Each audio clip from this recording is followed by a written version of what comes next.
कल हमने साइकोलॉजी का जो ओरिजिन कहाँ से आया वो कवर किया था। देन उसके जो इवोल्यूशंस थे, उसकी डेफिनेशंस कैसे टाइम के साथ चेंज होती रही वो हमने कवर किया था। देन साइकोलॉजी साइकोलॉजी में जो भी फर्स्ट टाइम आया था, जो भी किसी ने फर्स्ट टाइम बात की थी, हमने वो चीज़ें कवर की थी। एंड उसके स्कूल्स ऑफ साइकोलॉजी हमने कवर किए थे। एंड लास्ट में हमने बिहेवियरिज्म कवर किया था, बिहेवियरिज्म की थ्योरी। हाँ जी देव जी। मैम एक क्वेश्चन था कि ये जो सन है जो 1937 या अलग अलग है, इससे क्वेश्चन आता है क्या? वैसे तो नहीं नहीं, मैंने नहीं इससे देखा। नहीं।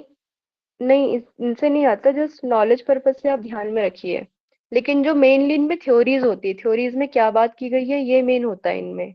या फिर इनके जो अदर नेम होते हैं, जैसे क्लासिकल कंडीशनिंग को और क्या बोलते हैं, थ्योरी ऑफ एसोसिएशन कहते हैं। तो ये ध्यान में रखना पड़ता है, ऐसे क्वेश्चंस आते हैं क्योंकि। हाँ जी, वही पूछ रहा था क्योंकि अंदर से क्वेश्चन तो ऐसे क्वेश्चन तो नहीं है, तो वही नहीं, पूछ रहा था। जनरली थ्योरीज से आते हैं। हाँ जी, ठीक। ओके। तो कल हमने लास्ट में पर्सनैलिटी की डेफिनेशंस भी कवर की थी। पर्सनैलिटी कहाँ से आया आज एक बार बता देती हूँ। पर्सनैलिटी डिराइव्ड हुआ है लैटिन वर्ड पर्सोना से। पर्सोना से ये आया है पर्सनैलिटी, और जिसका मतलब होता है मास्क। तो पर्सनैलिटी क्या होती है? Unique set of characteristics, traits, behaviours and patterns of thinking. जो भी किसी इंडिविजुअल के जो भी शील गुण होते हैं, जो भी विशेषताएं होती है, उसका बिहेवियर क्या है, उससे हम अंदाजा लगाते हैं कि इस व्यक्ति की पर्सनैलिटी क्या हो सकती है। ये जनरली पर्सनैलिटी का मीनिंग है। अब जो ये अलग अलग साइकोलॉजिस्ट थे, इन्होंने भी पर्सनैलिटी के बारे में कहा था, मैंने कल भी कवर किया था। एक शॉर्ट में बता देती हूँ। अल्पोर्ट ने क्या कहा था कि पर्सनैलिटी डायनामिक होती है। डायनामिक इन द सेंस कि वो चेंज होती रहती है, और उस चेंजेस की वजह से ही वो किसी भी इन्वायरमेंट में खुद को एडजस्ट कर सकता है। ये इनकी डेफिनेशंस थी। देन कैटल ने क्या कहा था कि पर्सनैलिटी क्या करती है, हमें परमिट करती है, एक परमिशन देती है, जिससे हम प्रिडिक्शन लगा सकते हैं कि वो एक गिवन सिचुएशन में कोई व्यक्ति क्या कर सकता है। ये कैटल ने कहा था। देन होता है अकॉर्डिंग टू आइजिंग, उन्होंने क्या कहा था कि पर्सनैलिटी क्या होती है, मतलब स्टेबल नहीं है, कम या ज्यादा स्टेबल है। जहां अल्पोर्ट ने कहा था कि वो कम्प्लीटली डायनामिक है, इन्होंने कहा था स्टेबल होती है लेकिन कम्प्लीटली स्टेबल नहीं होती है, कम या ज्यादा हो सकती है। और उसी के बेसिस में वो खुद को ढाल सकता है किसी भी इन्वायरमेंट में, एडजस्ट कर सकता है। सेम ऐसे ही जो आर एस वुडवर्ड थे, उन्होंने क्या कहा था, उन्होंने क्या कहा था, सॉरी, आर एस वुडवर्ड ने क्या कहा था कि पर्सनैलिटी क्या होता है, जो भी हमारा बिहेवियर पैटर्न होता है, वो जो टोटल बिहेवियर पैटर्न क्या है हमारा, उसी को ही पर्सनैलिटी कहा गया है। ओके। अब हम थ्योरीज की बात करेंगे, पर्सनैलिटी में क्या क्या थ्योरीज आए हैं। थ्योरीज से पहले यहाँ पे अप्रोचेस पढ़ते हैं। इन थ्योरीज को कुछ अप्रोचेस में डिवाइड कर दिया गया है। तो फर्स्ट अप्रोच हम पढ़ेंगे टाइप अप्रोच। टाइप अप्रोच, अब ये टाइप का मतलब क्या होता है? A type is simply a class of individuals that share a common collection of characteristics। यानी कि कोई भी व्यक्ति है, कोई भी व्यक्ति, जैसे मैं हूँ, मेरे में जो भी कैरेक्टरिस्टिक्स है, मेरी जो कुछ, जो मेरे में विशेषताएं हैं, वो हो सकता है बाकी लोगों में भी हो, बाकी दो चार लोगों में भी वो चीजें हो। तो हम क्या कर रहे हैं, हम एक common collection of characteristics share कर रहे हैं। तो इसको टाइप अप्रोच कहते हैं। ओके, ये समझा? ओके। देन इसी टाइप अप्रोच में कुछ थ्योरीज आई हैं, जैसे हिपोक्रेट्स की टाइप ऑफ पर्सनालिटी आई है, देन क्रैशमर्स की थ्योरी आई है, फिर शेल्डन की क्लासिफिकेशन आया है, फिर यूंग का क्लासिफिकेशन आया है, लास्ट में फ्राइडमैन एंड रोजनमैन क्लासिफिकेशन। तो पहले हम पढ़ेंगे हिपोक्रेट्स की टाइप ऑफ पर्सनालिटी। एक मिनट।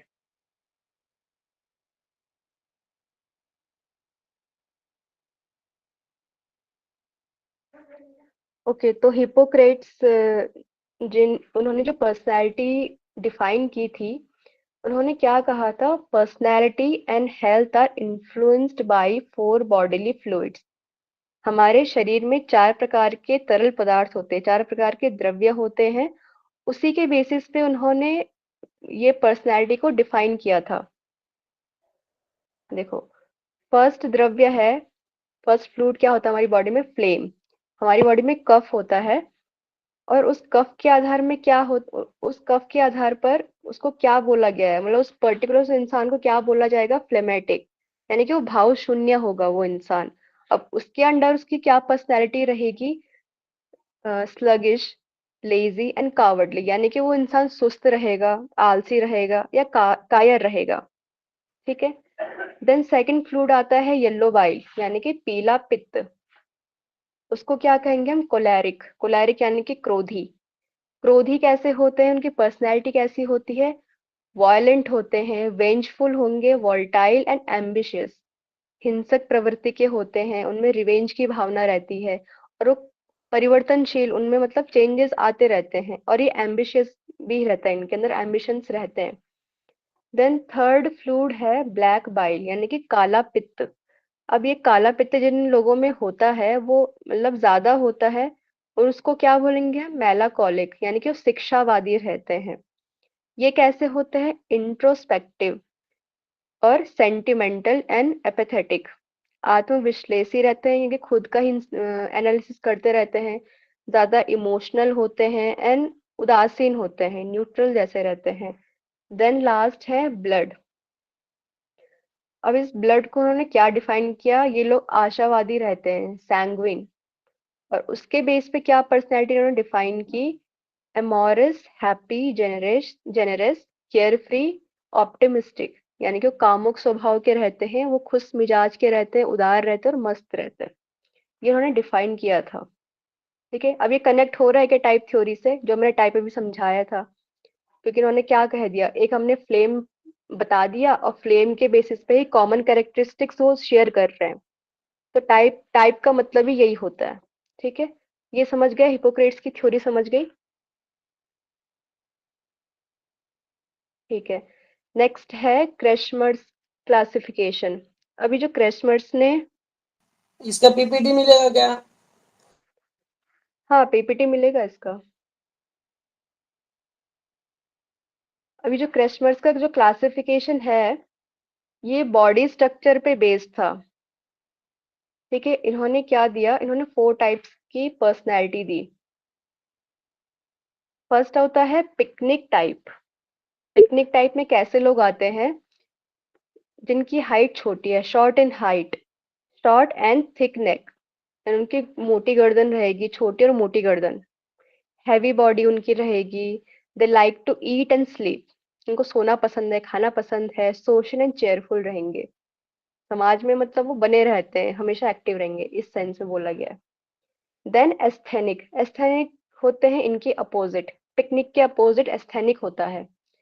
ये कैसे रहेंगे, टॉल रहते हैं, लंबे रहेंगे, पतले रहेंगे, अंडरवेट रहते हैं, चिड़चिड़े रहते हैं, एंड क्या करते हैं, रिस्पॉन्सिबिलिटीज से भागने वाले होते हैं। ये एस्थेनिक है। देन थर्ड टाइप हम पढ़ते हैं एथलेटिक। एथलेटिक आप समझ लो, ये ना तो एकदम पिकनिक रहेंगे और ना ही एकदम एस्थेनिक रहेंगे। एथलीट टाइप, एथलीट कैसा एक्टिव रहता है, वो ना तो वो छोटा रहता है एकदम, ना शॉर्ट हाइटेड होगा, ना एकदम टॉल रहेगा, स्टेबल एंड काम नेचर उनका रहेगा, and quickly adjustable to environment, जल्दी से वो किसी भी इन्वायरमेंट में घुल मिल जाएंगे।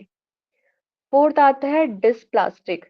डिसप्लास्टिक मतलब इन तीनों का मिक्सचर, अभी जो मैंने पिकनिक, एस्थेनिक एंड एथलेटिक पढ़ाया, उन तीनों का मिक्सचर डिसप्लास्टिक होता है। ओके, ये समझा।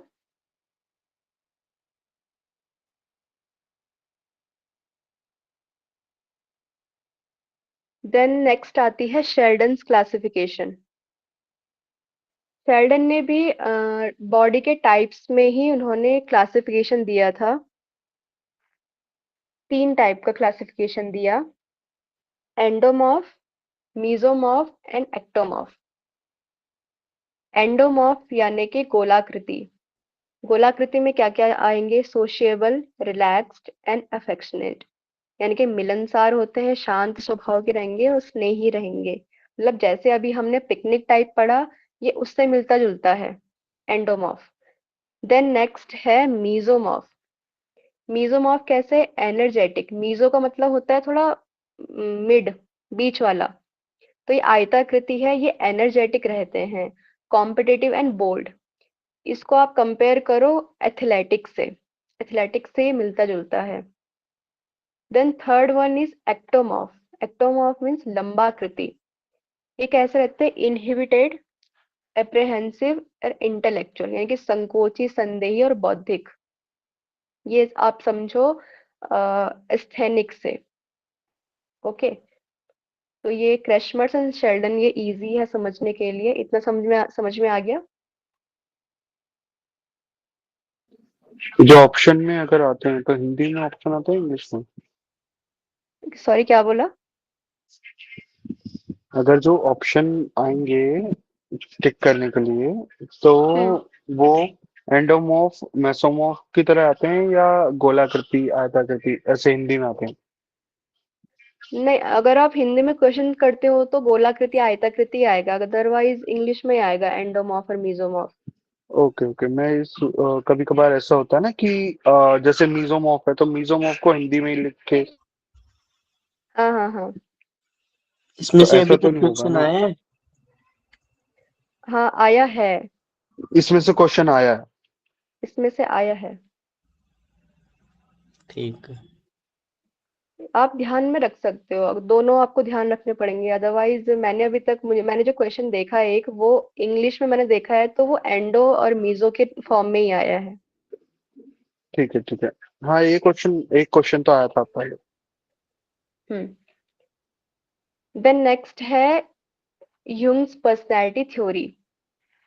इनका फुल नेम क्या है? Carl Gustav Jung. Carl Jung जिन्होंने साइको एनालिटिकल थ्योरी में भी इन्होंने अपना थ्योरीज दे रखी है, वो हम आगे पढ़ेंगे। इनका बर्थ है 26 जुलाई 1875, death 6 June 1961, and birth place क्या है? कैसविल, स्विट्जरलैंड। अब इनकी जो पर्सनैलिटी थ्योरी थी, it is based on psychological characteristics. और ये जो इन्होंने डिवाइड किया था पर्सनैलिटी में, ये दो टाइप, ब्रॉड टाइप में डिवाइड किया था, ब्रॉडली डिवाइड किया था। एक आया था एक्सट्रोवर्ट एंड एक आया था इंट्रोवर्ट। ओके, तो एक्सट्रोवर्ट एंड इंट्रोवर्ट सभी को पता है क्या होता है वैसे। एक्सट्रोवर्ट क्या होते हैं? सोशली ओरिएंटेड, सोशल प्लेटफॉर्म में ज्यादा रहेंगे, सोशली ज्यादा रहते हैं वो लोगों से। They like to mix up with people, easily घुल मिल जाते हैं। They are fun loving, they are optimistic, they are realistic in their approach towards life. है ना? वो मतलब रियलिस्टिक अप्रोच होती है, ऐसे इमेजिनेटिव नहीं होते, इमेजिन नहीं करते वो इतना। And they have leadership qualities, यानी कि नेतृत्व की भावना रहती है। एंड इसी के अपोजिट क्या होते हैं? इंट्रोवर्ट होते हैं। इंट्रोवर्ट क्या? They do not like to mingle with people, उनको घुलना मिलना पसंद नहीं होता है लोगों से। They have very few friends, कुछ ही दोस्त रहेंगे। They are self centered and conservative, यानी कि खुद में ही ज्यादा रहते हैं, कंजर्वेटिव उनका नेचर रहता है। They follow tradition and customs of the society without ever giving thought of their justifiability, यानी कि वो इजीली किसी भी ट्रेडिशन, किसी भी रिचुअल्स को फॉलो करना शुरू कर देंगे। एंड क्रॉस क्वेश्चन भी नहीं करेंगे कि ये जो हम कस्टम फॉलो कर रहे हैं, ये मतलब ये जरूरी है क्या फॉलो करना। क्रॉस क्वेश्चन नहीं करेंगे, इज इट रॉन्ग और राइट, ये भावना नहीं रहती उनके अंदर। They just blindly follow the tradition. ये है इंट्रोवर्ट। नाउ ये जो इन्होंने थ्योरी दी थी एक्सट्रोवर्ट एंड इंट्रोवर्ट की, ये बहुत क्रिटिसाइज्ड हुई थी। क्यों क्रिटिसाइज्ड हुई थी? क्योंकि इन्होंने, मतलब लगा लो आप पूरे वर्ल्ड के जितने भी ह्यूमंस हैं, उनको इन्होंने दो टर्म में बांट दिया, इंट्रोवर्ट एंड एक्सट्रोवर्ट। तो ये पॉसिबल ही नहीं है कि कोई व्यक्ति कंप्लीटली इंट्रोवर्ट हो सकता है एंड कोई व्यक्ति कंप्लीटली एक्सट्रोवर्ट हो सकता है। ये दो कैटेगरीज में नहीं आ सकता है कोई इंसान। तो इसीलिए एक थर्ड कैटेगरी आई थी जिसका नाम है एम्बिवर्ट। एम्बिवर्ट मतलब क्या? जिसमें दोनों की क्वालिटीज होती है। वो इंट्रोवर्ट भी हो सकता है और वो एक्सट्रोवर्ट, मतलब दोनों क्वालिटीज रहेंगी, जहाँ पे उसको पब्लिक प्लेस में बात करनी होगी वहाँ पे वो बिहेव करेगा एज एन एक्सट्रोवर्ट, और जहाँ पे वो उसको शांत होना होगा तो उसके अंदर क्वालिटीज रहेंगी कि वो इंट्रोवर्ट वाली क्वालिटीज उसके अंदर रहेंगी। ठीक है, तो ये एम्बीवर्ट है। अभी जो ये एक्सट्रोवर्ट और इंट्रोवर्ट है, इसका भी एक इसके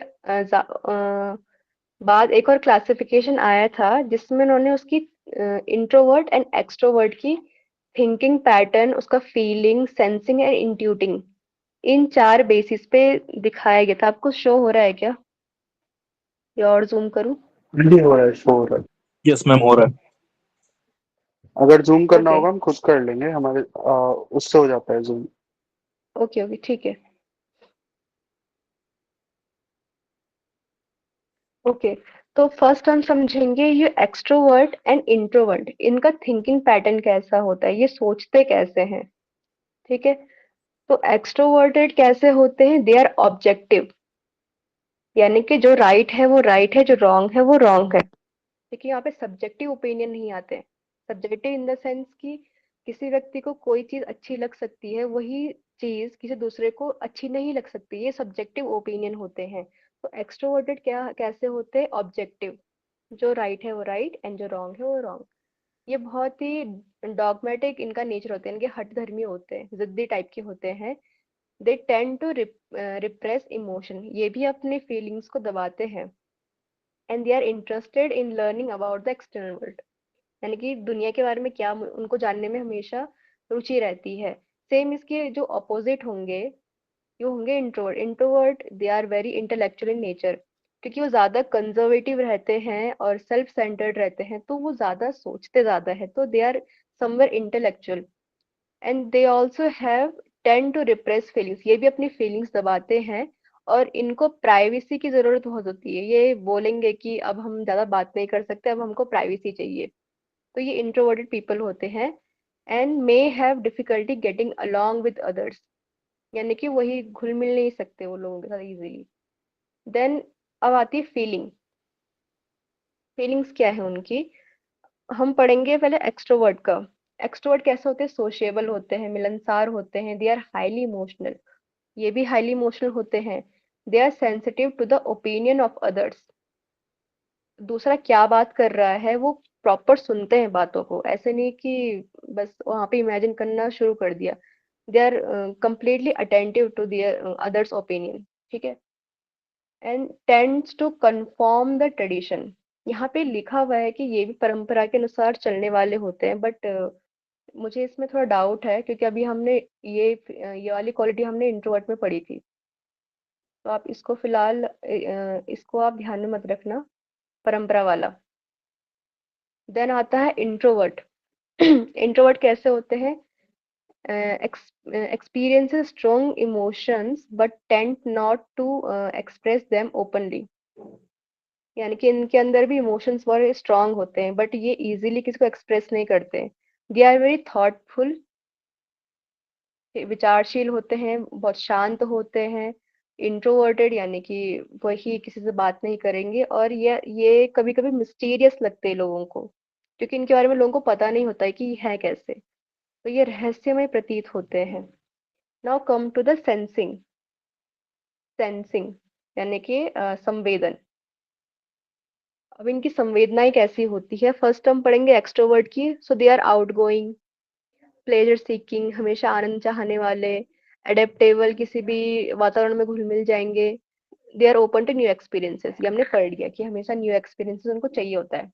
अपोजिट है कि इंट्रोवर्ट कैसे होंगे, काम, पैसिव रहेंगे, निष्क्रिय रहते, आर्टिस्टिक रहते, मे appear detached from the world around them, जो उनके आसपास का जो भी सराउंडिंग, जो भी इन्वायरमेंट रहता है उससे वो डिटैच रहते हैं, उनको कोई मतलब नहीं होता किसी से।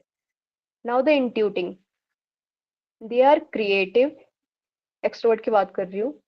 दे are creative, tends to rely on hunches, drawn to new ideas and good at motivating others। Creative होते हैं ये, और ये अनुमान पर भरोसा करने वाले होते हैं। अगर किसी ने बोल दिया तो, क्योंकि दे आर वेरी क्विक, तो ये कर लेंगे भरोसे कि हाँ हो सकता है।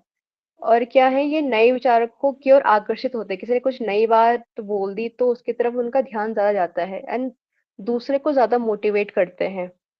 ठीक है। सेम अब हम पढ़ेंगे इंट्रोवर्ट में। इंट्रोवर्ट कैसे होते हैं? विजनरीज, दूरदर्शी होते हैं, ये दूर की सोचते हैं। They are day day dreamers. सिर्फ सोचते हैं कि ऐसा करेंगे वैसा करेंगे, लेकिन एक्चुअल में वो नहीं करते। They are day dreamers. Tend to develop unusual ideas, मतलब कुछ भी सोचते हैं।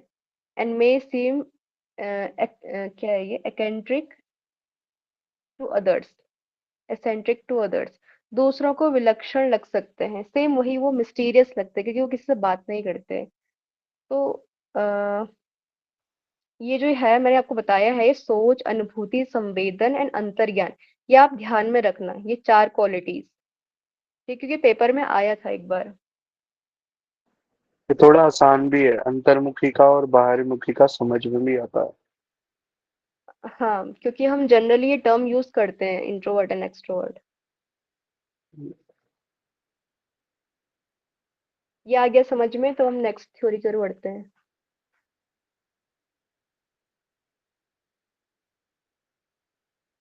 नेक्स्ट है फ्राइडमैन एंड रोजनमैन्स क्लासिफिकेशन। ये फ्राइडमैन एंड रोजनमैन कौन थे? ये थे कार्डियोलॉजिस्ट। और इन्होंने जो अपनी जो पर्सनैलिटी डिफाइन की थी, इन्होंने अपने पेशेंट पे, जो उनके पेशेंट थे उन्हीं के साथ इन्होंने एक्सपेरिमेंट किया था, एंड वहीं से ये type A and type B personality निकली थी। ये भी इजी है समझने के लिए। टाइप ए को आप समझो जैसे एक्सट्रोवर्ट पीपल होते हैं, वैसे टाइप ए वाले हैं। एंड टाइप बी वाले जैसे इंट्रोवर्ट होते हैं, सेम टाइप बी वाले।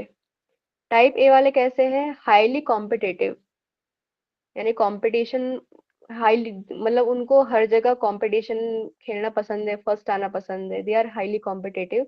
दे work fast and strong desire to succeed, likes control, उनको नियंत्रण करना पसंद है, यानी कि थोड़ा मैनिपुलेटिव उनका नेचर रहता है। They have high stress level, क्योंकि वो कभी शांत नहीं बैठे हैं तो उनका स्ट्रेस हमेशा हाई रहेगा। And they intolerant of change, उनमें परिवर्तन नहीं चाहते वो खुद में। सेम अभी टाइप बी कैसे होते हैं? टाइप ए के उल्टे। ये कैसे? नॉन कॉम्पिटिटिव, इनको नहीं कोई कंपटीशन से मतलब है, ये मतलब अपनी जिंदगी में जी रहे हैं। दे वर्क मोर स्लोली, धीरे काम करते हैं। Lacking in desire to succeed, यानी कि उनको नहीं कोई इच्छा होती है कि वो फर्स्ट आए, उनके कोई डिजायर नहीं रहती। दे डू नॉट इंजॉय कंट्रोल, उनको नियंत्रण पसंद नहीं होता है, वो दूसरों को कंट्रोल नहीं करते हैं। They have low stress level, क्योंकि वो स्लो हैं तो उनका स्ट्रेस लेवल हमेशा कम रहेगा। दे आर फ्लेक्सिबल, यानी कि उन फ्लेक्सिबिलिटी रहती है, वो कहीं भी जाएंगे तो एडजस्ट कर लेते हैं। ये इनका कहना था, फ्राइडमैन एंड रोजनमैन। तो ये बहुत इजी है समझने के लिए, ये तो समझ गया होगा। जी।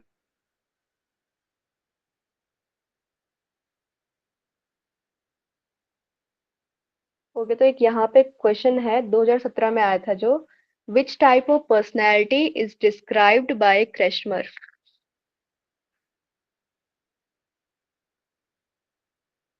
आंसर कीजिए, मैसेज या बोल भी सकते हैं।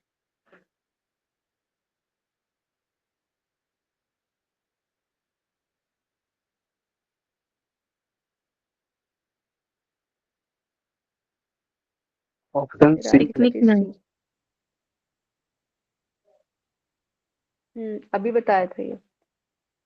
बाकी 3 किसने दी थी?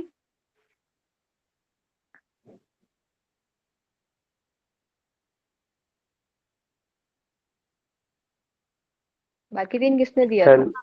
गार्डन। हेल्डन का। हेल्डन ने, Sheldon. Sheldon Sheldon. Yes ma'am, yes. Sheldon.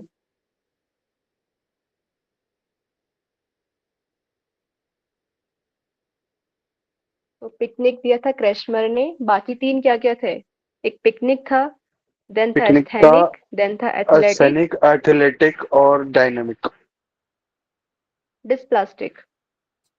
Sorry, dysplastic. Dynamic याद है। हाँ, अगला क्वेश्चन है the type of personality which Friedman and Rosenman described after their experiments on the personality traits and type A coronary type B. heart disease. Yes. Introvert and extrovert किसने दिया? जंग थे, Clive जंग, कुछ ऐसी था नाम, क्या था? Carl Jung. Jung. अभी तो बताया था। Jung. Yes, Carl Jung. Okay, तो जो टाइप थ्योरीज थी, टाइप अप्रोच की थ्योरीज थी, वो हमने कवर कर ली है। अब आती है ट्रेट अप्रोच।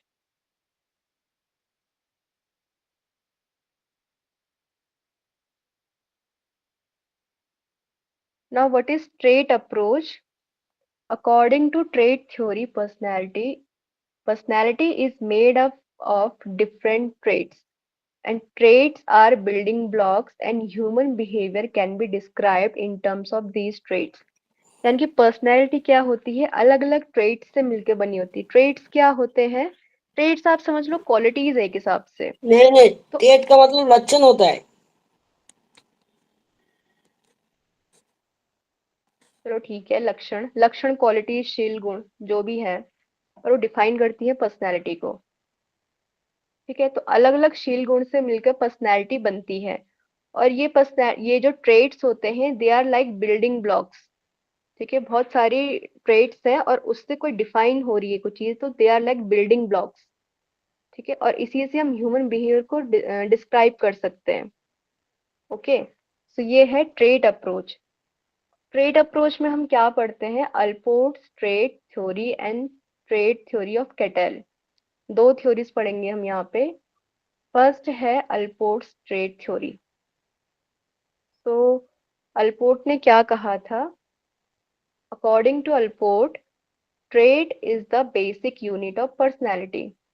ट्रेट क्या होती है? बेसिक यूनिट होती है। ठीक है, यानी कि आधारभूत इकाई होती है, और व्यक्ति अपने निरंतर विकास क्रम में कुछ प्रवृत्तियां अपने अंदर विकसित करता है, यही उसके शील गुण है। यानी टाइम के साथ जो चेंजेस आ रहे हैं, जो डेवलपमेंट उसमें आ रहा है, जो डेवलप वो हो रहा है, तो उसमें कुछ कुछ प्रवृत्तियां चेंज हो रही है, या उसका नेचर चेंज हो रहा है, और उस हिसाब से जो विकसित हो रही है, अपने अंदर वो विकास कर रहा है उनके दम पे, यही वो ट्रेट्स होते हैं। Okay,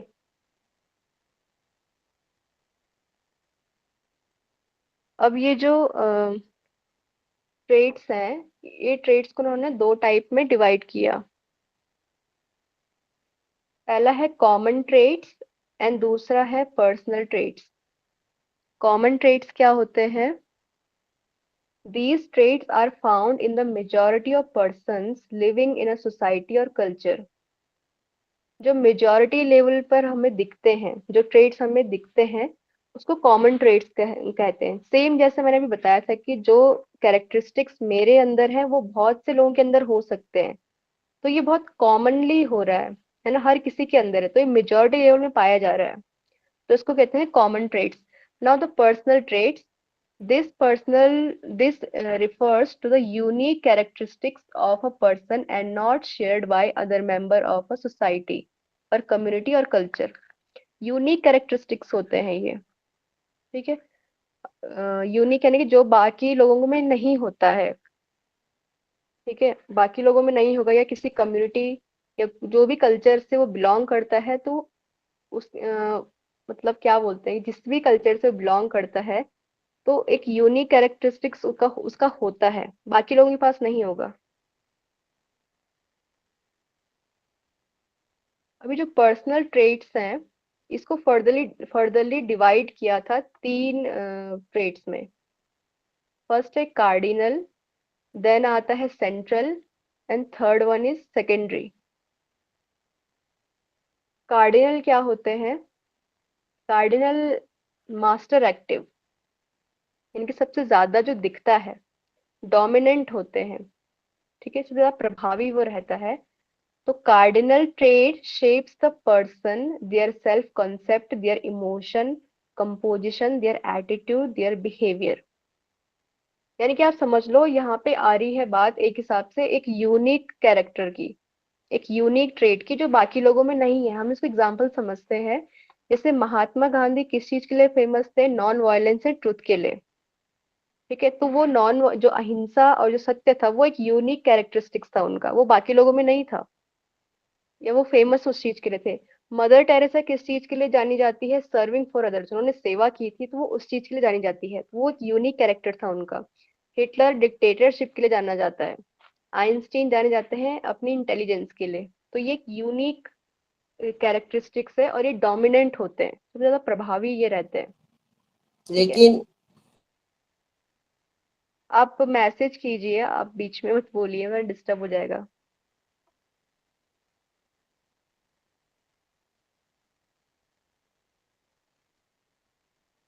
Now the central trait are like building blocks. Building blocks यानी कि इसमें बहुत से कैरेक्टरिस्टिक्स रहेंगे, बहुत से ट्रेट्स रहते हैं। एक यहाँ पे एक यूनिक की बात नहीं आती, यहाँ पे 5 to 10 ट्रेट्स आते हैं। और वो 5 to 10 ट्रेट्स ही मतलब हमारा एक जैसे बिल्डिंग ब्लॉक होती है ना? जब छोटी छोटी ब्रिक्स काम करती है तब जाके एक बिल्डिंग तैयार होती है। तो वो छोटी छोटी जो ब्रिक्स हैं वो दे आर लाइक ट्रेट्स, और उसी से हमारी पर्सनैलिटी डिफाइन हो रही है। ठीक है, तो यहाँ पे बेसिक पर्सनैलिटी डिफाइन होती है।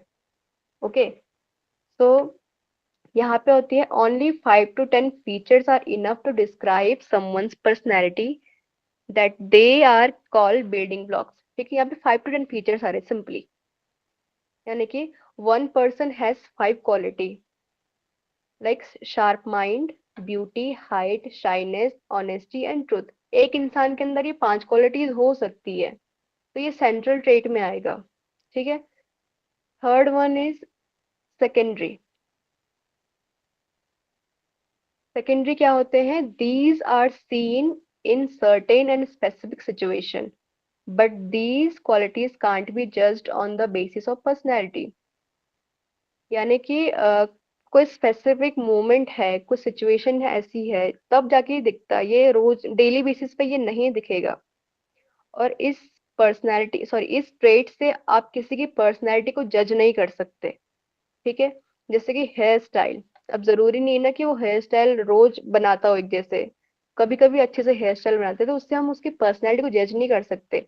ड्रेसिंग ड्रेसिंग सेंस हो गया, है ना, ईटिंग पैटर्न हो गया, ये डेली बेसिस पे नहीं देखे जाते। अब आप शादी में एकदम बन ठन के गए हो तो उससे कोई आपकी पर्सनैलिटी को कर सकता है, क्योंकि ये काम आप रोज रोज नहीं कर रहे हो। ठीक है, तो ये होता है सेकेंडरी ट्रेट।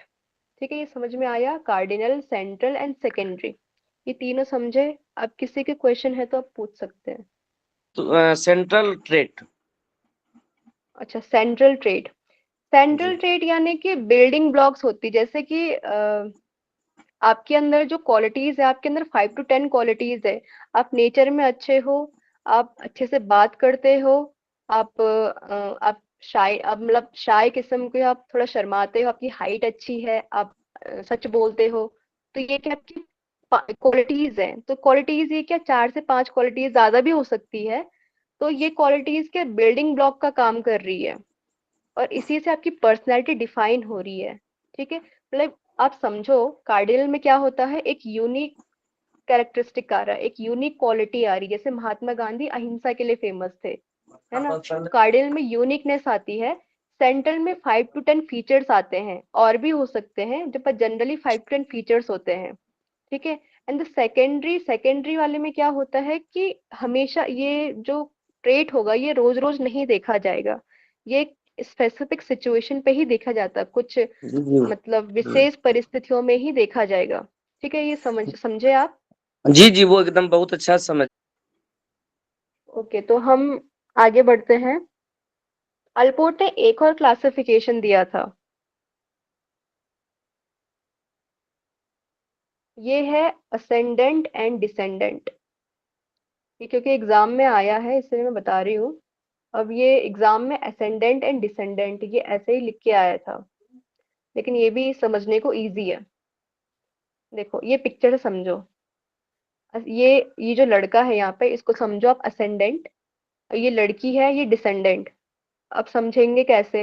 ये आपको दिख रहा है बहुत चेयरफुल है, ये हंस रहा है, इसको आप समझो जैसे एक्सट्रोवर्ट पीपल होते हैं ना, ये सेम वैसे ही है। एंड ये लड़की बहुत नर्वस लग रही है, ये जैसे इंट्रोवर्ट पीपल होते हैं, इंट्रोवर्ट लोग होते हैं, इसको उससे समझो। तो आप समझ सकते हो असेंडेंट मतलब क्या होता है, जैसे एक्सट्रोवर्ट टाइप के लोग होते हैं, एंड डिसेंडेंट क्या होते हैं, जैसे इंट्रोवर्ट होते हैं। ठीक है, तो असेंडेंट क्या होते हैं, they tend to dominate a situation, यानी कि उनका दबदबा होना चाहिए हर कंडीशन में, हर सिचुएशन में। ये आउटगोइंग होते हैं, और इनको लोगों से मिलना पसंद होता है, आसपास के लोग जो भी हैं उनसे मिलना ये पसंद होता है, ये मिलनसार होते हैं। डिसेंडेंट कैसे, इसके ऑपोजिट होते हैं।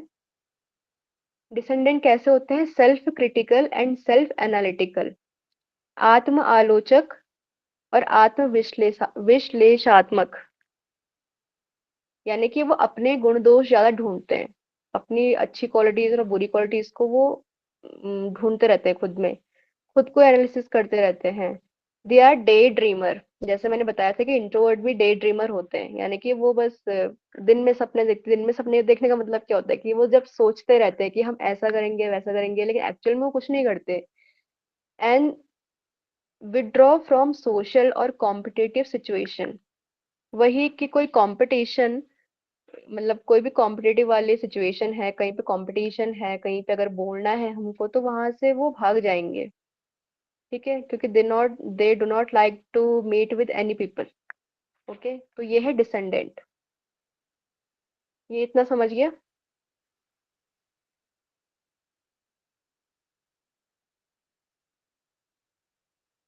नेक्स्ट है kettles 16 PF trait theory, PF यानी कि पर्सनैलिटी फैक्टर। इन्होंने क्या कहा था, देखो, अब जो अल्पोर्ट थे, अल्पोर्ट ने जो पर्सनैलिटी ट्रेट लाए थे, है ना, पर्सनैलिटी ट्रेट यानी कि वो जितने भी गुण जो लाए थे उनको उन्होंने 4,000 से ज्यादा वर्ड्स में डिफाइन किया था। 4,000 से ज्यादा शब्द थे, और उन 4,000 से ज्यादा शब्दों के लिए अलग अलग ट्रेट में उन्होंने डिवाइड किया था, है ना। कैटल ने क्या किया, ये जो 4,000 से ज्यादा शब्द थे इनको एनालाइज किया, और एक लिस्ट बना दी जिसमें सिर्फ 16 फैक्टर्स आ गए। यानी कि आप समझ लो 4,000 से ज्यादा मतलब कहीं कहीं पे 18,000 भी आता है, यानी कि अल्पोर्ट ने करीब 18,000 पर्सनालिटी ट्रेट दिए थे। ठीक है, देन उनका जब एनालिसिस हुआ तो वो 4,500 तक आ गए, और एनालिसिस हुआ तो वो 171 तक आ गए, और लास्ट में बचे 16 पर्सनालिटी फैक्टर तक आ गए वो। तो कैटल ने जो किया क्या था, 16 पर्सनालिटी फैक्टर दिया था। अब ये 16 पर्सनालिटी फैक्टर दिया कैसे, ये हम पढ़ेंगे। ये इन्होंने क्या किया था, क्योंकि बहुत ज्यादा नाम बहुत ज्यादा हो चुके थे, 4,000 से ज्यादा वर्ड्स कम नहीं होते, बहुत ज्यादा होते हैं। तो इन्होंने क्या किया था, इन्होंने डेटा कलेक्ट करना शुरू किया था, अलग अलग लोगों से डेटा कलेक्ट करना शुरू किया था इन्होंने। और जो डेटा था उस डेटा को इन्होंने 3 पार्ट्स में डिवाइड किया था। एक फर्स्ट है L data, then Q data, then T data. L data मतलब क्या, एल का मतलब क्या, लाइफ रिकॉर्ड। लाइफ रिकॉर्ड में क्या क्या आ सकते हैं कि स्कूल में उसके ग्रेड्स कितने हैं, कैसे रहे, है ना, या फिर वो जॉब करता है तो वहाँ वर्क वर्क में मतलब वहाँ पे एब्सेंस था कि प्रेजेंट था वहाँ पे, है ना, अपनी जॉब करता था कि नहीं करता था, तो ये लाइफ रिकॉर्ड था। क्यू डेटा मतलब क्या, बेस्ड क्वेश्चन, कुछ क्वेश्चन बनाए गए थे जिससे किसी व्यक्ति की पर्सनैलिटी को वो डिफाइन कर रहे थे। टी डेटा क्या था, ऑब्जेक्टिव टेस्ट, यानी कि आप समझ लो जैसे एक इंटरव्यू होता है, या फिर जैसे एक ऑब्जेक्टिव, जैसे हम नेट का पेपर देते हैं वो ऑब्जेक्टिव पेपर होता है ना, उसमें जस्ट टिक करने पड़ते हैं। तो ऐसे ही ऑब्जेक्टिव टेस्ट लिए गए थे। ठीक है, तो ये 3 टाइप के डेटा उन्होंने कलेक्ट किए थे, और इसी के बेस पे ही उन्होंने फर्दर पर्सनैलिटी को डिफाइन किया था। देखो, अब ये जो क्यू डेटा है, जिसमें क्वेश्चन आए थे, अलग अलग क्वेश्चंस बनाए गए थे, इसी को हम 16 पर्सनैलिटी फैक्टर कहते हैं। ठीक है, मतलब ये क्यू डेटा से इन्होंने 16 पर्सनैलिटी फैक्टर निकाला। अब ये जो क्यू डेटा है ये आज भी यूज होता है, कहाँ कहाँ यूज होता है, करियर काउंसलिंग में यूज होता है, मैरिटल काउंसलिंग में यूज होता है, बिजनेस मतलब एम्प्लॉय टेस्ट सिलेक्शन, एम्प्लॉय को सिलेक्ट करना है, कैसे सिलेक्ट करना है, ये आज भी यूज होता है क्यू डेटा। ओके, अब हम पढ़ते हैं ये जो 16 पर्सनैलिटी फैक्टर है ये क्या है। देखो ये सारा मैंने इंग्लिश में लिखा हुआ है, बट मैं आपको हिंदी में भी बता दूंगी। एब्स्ट्रैक्टनेस क्या होता है, अमूर्तता। अब कोई व्यक्ति अमूर्तता को कितना समझ पाता है, देखो ये जो यहाँ पे लिखा हुआ है इमेजिनेटिव वर्सेस प्रैक्टिकल, ये क्या इमेजिनेटिव मतलब क्या, extreme high and extreme low. Abstractness को कोई कितना समझ पाता है, यानी कि अगर ज्यादा समझ पा रहा है तो वो एक्सट्रीम हाई में आएगा, अगर वो कम समझ पा रहा है तो वो एक्सट्रीम लो में आएगा। इस तरीके से पूरी लिस्ट डिवाइड हो रखी है। एब्स्ट्रैक्टनेस यानी समझ पा रहा है अच्छे से समझ पा रहा है तो इमेजिनेटिव। ठीक है, अगर कम समझ पा रहा है, ऐसे ही उल्टा है यहाँ पे, सॉरी, अगर कोई एब्स्ट्रैक्टनेस को अच्छे से समझ पाता है तो वो प्रैक्टिकल होता है, मैं इसको करेक्ट कर दूंगी। अगर वो किसी को अच्छे से समझ पाता है तो प्रैक्टिकल है, अदरवाइज अगर वो कम समझ पा रहा है यानी कि वो लो है तो इमेजिनेटिव होता है। अब एब्स्ट्रैक्टनेस आप समझते हो क्या क्या होता है, एब्स्ट्रैक्ट मतलब अमूर्तता। जैसे आप मैं बोलूं कि आप कितने खुश हो आज, तो आप ये बोलोगे कि मैं 1 किलो खुश हूँ, क्योंकि जो हैप्पीनेस होती है, जो खुशी होती है, आप उसको क्वांटिफाई नहीं कर सकते हो। ठीक है, क्योंकि वो एक अमूर्त कॉन्सेप्ट है, वो एक एब्स्ट्रैक्ट कॉन्सेप्ट होता है। ठीक है, तो एब्स्ट्रैक्टनेस ये है। नेक्स्ट इज एप्रहेंशन, कि कोई किसी चीज को कितना समझ पाता है, अगर वो अच्छे से समझ पा रहा है तो वो होगा कॉन्फिडेंट। ठीक है, अगर कम समझ पा रहा है तो वो वरी, उसको चिंता ज्यादा होगी।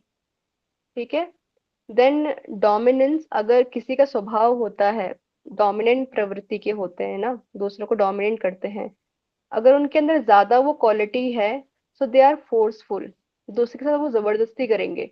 अगर कम है तो दे आर सबमिसिव, मतलब वो विनम्र स्वभाव के रहते हैं। सेम ऐसी इमोशनल स्टेबिलिटी, किसी का मानसिक स्थिति स्टेबल है, या सॉरी मानसिक नहीं, कोई इमोशनली स्टेबल है, अगर वो ज्यादा स्टेबल है तो वो काम रहेंगे, शांत रहेंगे। अगर कम है, इमोशनल स्टेबिलिटी उनके अंदर कम है, तो वो कैसे रहेंगे, हाई स्ट्रंग यानी कि वो इरिटेटेड रहेंगे, चिड़चिड़ापन रहेगा उनमें।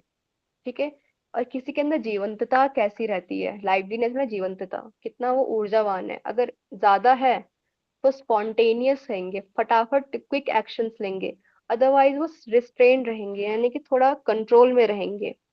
ठीक है, देन ओपननेस टू चेंज, यानी कि किसी को अगर बदलाव पसंद है, मतलब सॉरी, किसी के अंदर अगर बदलाव लाना है, दे आर ओपन।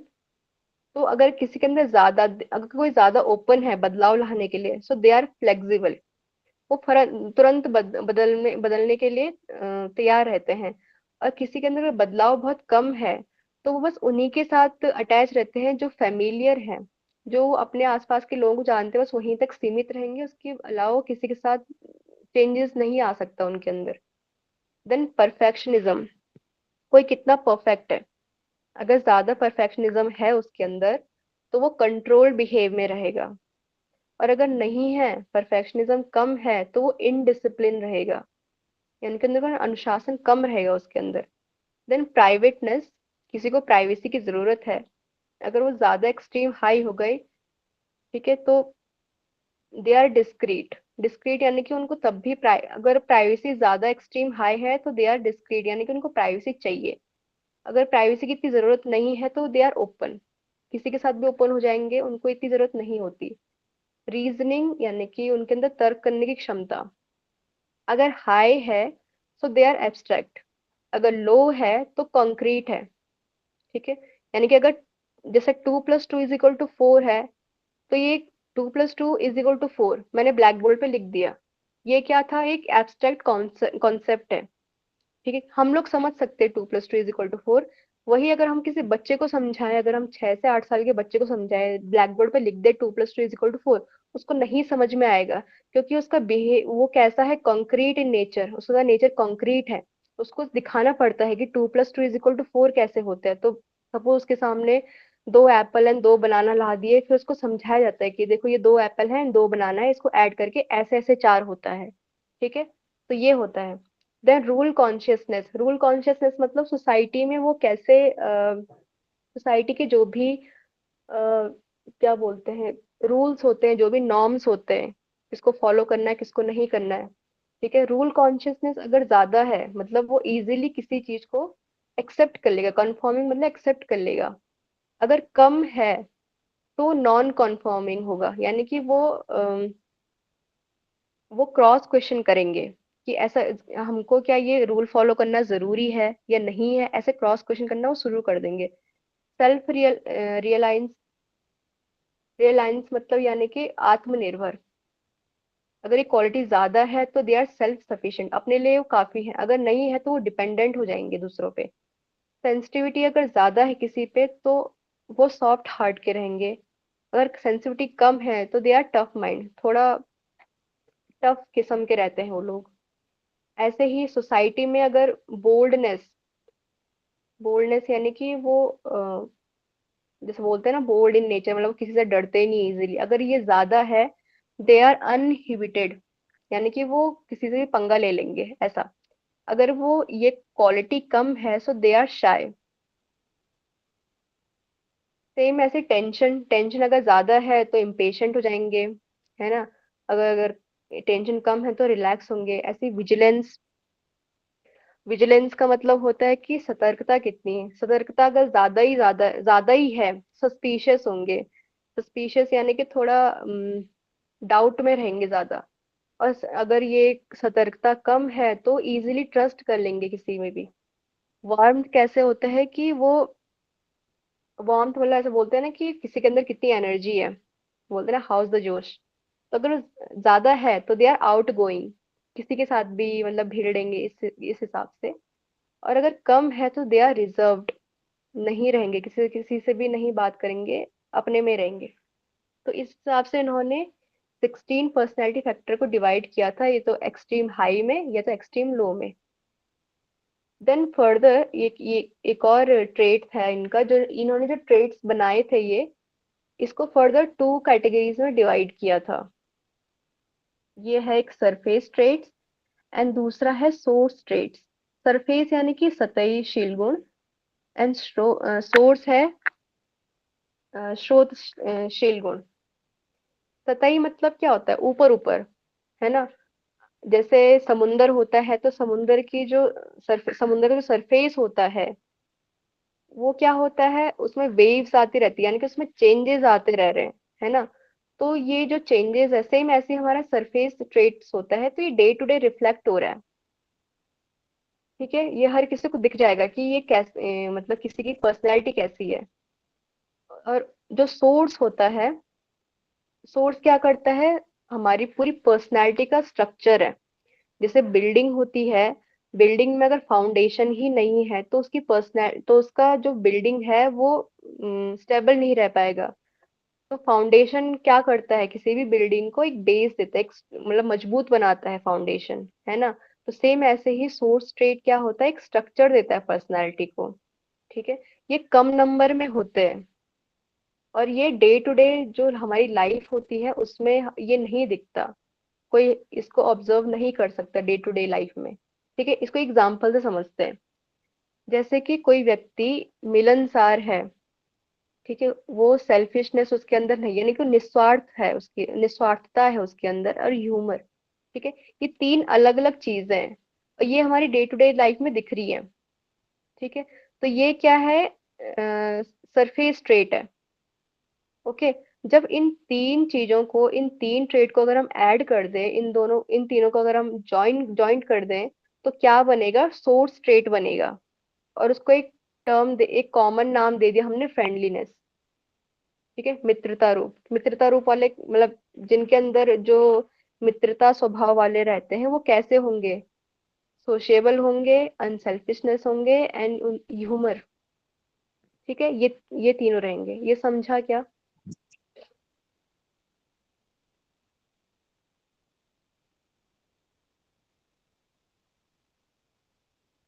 अब ये थोड़ा सा है, हाँ जी ये मैम। जो सोर्स, ओके, अब ये जो सोर्स ट्रेट है इसको भी दो पार्ट में डिवाइड किया था फर्दर। देखो, सोर्स ट्रेट क्या होता है? सोर्स ट्रेट को दो पार्ट में डिवाइड किया गया। फिर इसमें है इन्वायरमेंटल एंड कॉन्स्टिट्यूशनल। इन्वायरमेंटल यानी कि पर्यावरण प्रभावित, एंड कॉन्स्टिट्यूशन यानी कि स्वाभाविक। अब ये जो सोर्स ट्रेट होता है ये भी हमारे इन्वायरमेंट से प्रभाव, मतलब इन्वायरमेंट का भी रोल होता है इसमें। ठीक है, हम इन्वायरमेंट से इन्फ्लुएंस्ड होता है और उसी के बेस पे हमारे ट्रेड्स डेवलप होते हैं। और कॉन्स्टिट्यूशनल यानी कि जो स्वाभाविक होते हैं, जो हमें जेनेटिक फैक्टर्स होते हैं, जो हमें हमारे पूर्वजों से मिलते हैं, जेनेटिक फैक्टर्स। तो ये कॉन्स्टिट्यूशनल में आते हैं। ठीक है, ये दो टाइप में इन्होंने डिवाइड किया था सोर्स ऑफ ट्रेड को। तो आज इतना ही समझेंगे हम।